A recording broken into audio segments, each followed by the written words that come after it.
my name is Jesse, and we are back on Nerds Rise for another episode of Underrated. This is my series where I take a movie that is underseen, underrated, or overhated, give you a spoiler-free review, couple of pros, couple of cons, why I like this movie, and hopefully one day we'll do a goddamn live tweet of one of these videos. So make sure that you follow us on Twitter, links at the end of the video. And a quick PSA before we start this thing, we're still looking for co-hosts and content creators and Facebook admins. If that's something you're interested in, if you want to be like me and be on the channel here, making great content, debatable, but I think it's great content. Don't forget to message Andrew on the back end of the channel, or you can talk to any of us on Twitter. I know Lionhearts is new to the fam as well. So if you want to be on the channel, please feel free to talk to us on Twitter. Our Facebook page is in the description below, and you can also message back into the channel. Alright, here we go. Our underrated episode today is going to be on Sherlock Holmes, A Game of Shadows. This is the second Sherlock Holmes movie that stars Robert Downey Jr. and Jude Law. It's directed by Guy Ritchie, and it came out in 2011.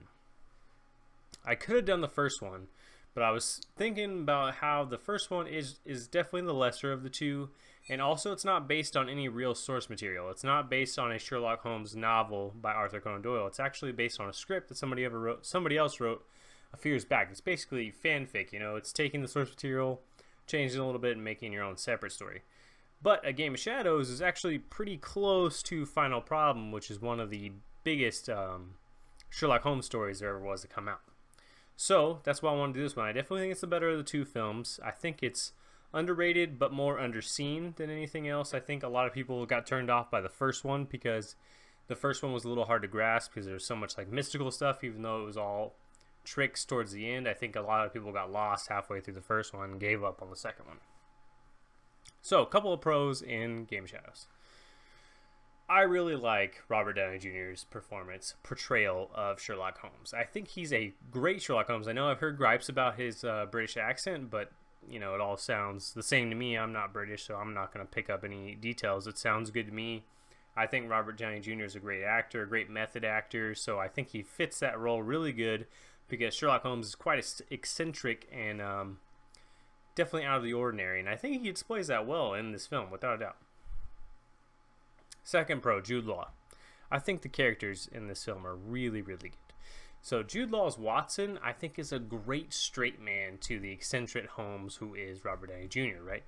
And since he's going up against Moriarty, Professor James Moriarty by Jared Harris, who definitely the best villain in the series, is not close, and probably the best portrayal of Moriarty we've ever seen. I'm not a big fan of the BBC show because it goes so far off of the character bases that are in the novels, which is unfortunate, but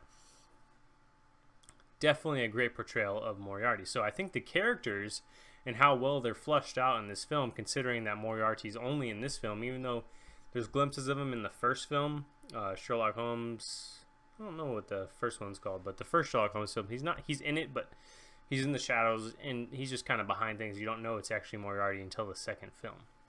So having him and the other two characters, Jude Law's Watson and Robert Downey Jr. Sherlock Holmes, being well fleshed out characters means you can do more with them with the plot because you need less exposition because we know what they are, what their goals are, and what's going to happen. And what happens is we have a legit mind battle, kind of a a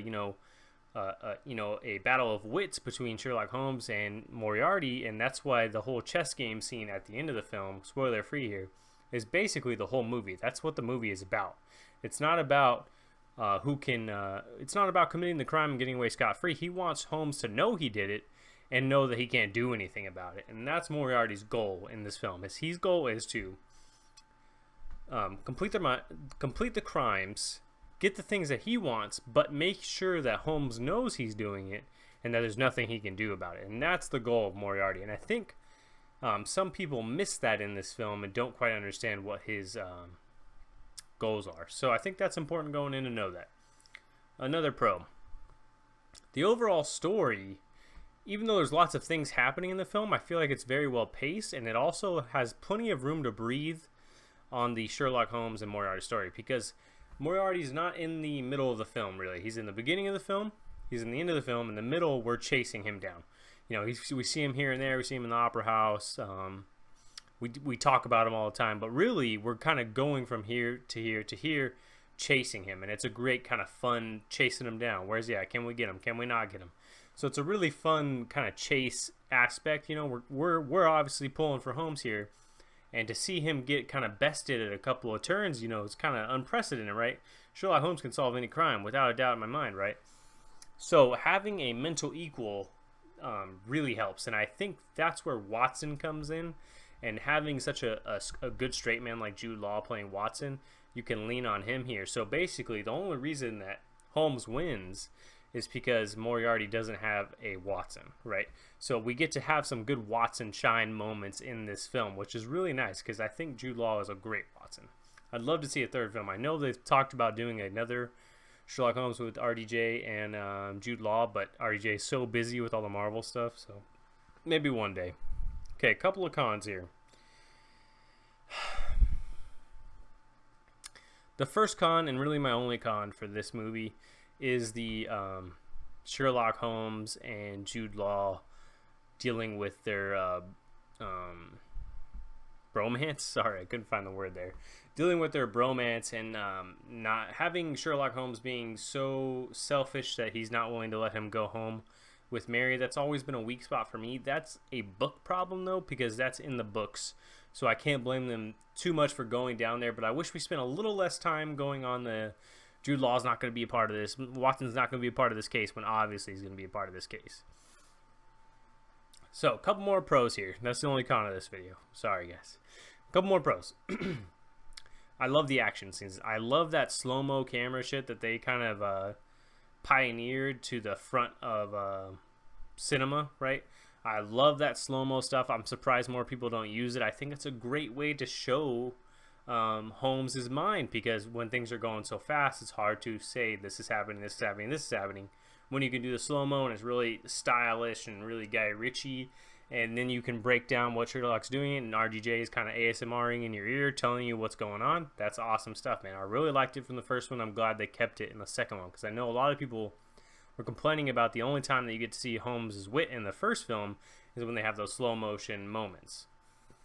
One more pro, and this is the last one here. We're going to wrap this video up. I really like that there's good side characters in this film. So when we have Holmes' brother Mycroft and Rachel McAdams, Irene Adler, I think having the side characters in this film, and then what was her name? Madame Simza. That's right. Yeah. Madame Simza. She's the I don't know what exactly she is, but she's a really fun character, and I think having all of the good side characters, complementary characters, really builds this movie up to a great crescendo at the end of the film, where you have that great tense scene. Holmes and Moriarty are not a part of it. It's really about Watson and Madame Simza trying to figure out where her brother is. These are all great tense scenes, and I love good tension in a good film. So, like I said, for me, Sherlock Holmes: A Game of Shadows, I'm going to give it an 8.5 out of 10. I'm going to start rating these things so you can get an idea of where my scale is. Like I said, if you want to see more of these, please let me know. I'm going to throw up a splash page for you here. If you see it and you could tell me what movie's going to be next, make sure you put it in the comments and you will get a cookie. All right, here we go. I'll send you a magical cookie through the internet. Here we go. It's gone. All right, there you go. That will be the next underrated episode. That's been my time for you here on Nerds with Rise. Don't forget to subscribe to the channel. Make sure you look at our new Facebook page. We're trying to get some more Facebook admins if that's something you're interested in. Please let us know. If you like the video, please give me a like. Give me a comment. I read all the comments, guys. If you have anything to say, let me know. I will talk to you back, guys, 100%. If you like the video, please let me know, and I will catch you guys on the flip side. Later.